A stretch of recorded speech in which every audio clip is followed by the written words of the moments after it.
ஜப்பான்ல கோய் அப்படின்னு ஒரு மீன் இருக்கா, அதை பத்தி நான் படிச்சேன்.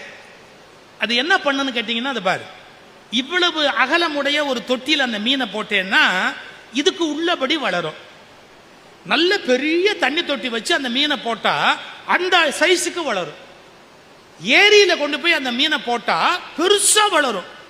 என்ன சொல்றான், அந்த மீனுக்கு இதுதான் சைஸ்னே இல்லை. எந்த சூழலுக்கு மத்தியில் அது இருக்கோ அந்த சூழலுக்குள்ள மட்டுமே அது வளர்ந்து கொள்ளுகிறது. இது ரொம்ப ஆச்சரியமான விஷயம்.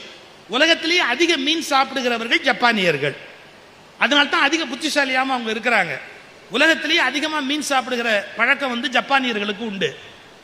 அந்த மீனை பத்தி ஆராய்ச்சி பண்ணி வச்சிருக்கிறேன். இந்த மீன் எந்த சைஸ்ல தொட்டி இருக்கோ அந்த சைஸுக்கு வளருது. அதுக்குன்னு ஒரு நீள அகலம் இல்லை.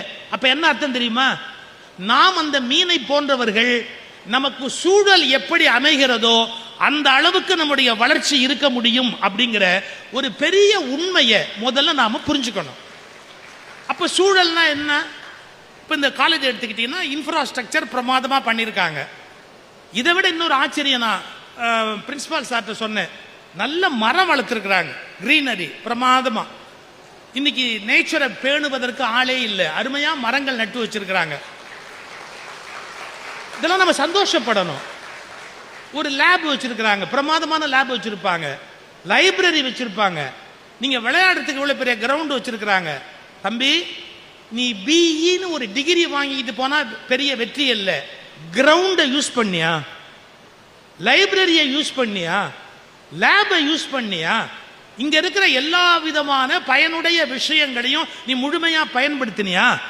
ஏன் தெரியுமா, இந்த சூழலை பயன்படுத்த பயன்படுத்த உன்னோட அறிவு, உன்னுடைய ஆரோக்கியம் விருத்தியாகும். நான் ஒன்னு சொல்லட்டுமா, நீ டிகிரி வாங்கலைங்கிறதெல்லாம் செகண்டரி கண்ணு. கிரவுண்டை பயன்படுத்தி விளையாடுனேன்னு வச்சுக்க, உடம்பு ஆரோக்கியமா இருக்கும்.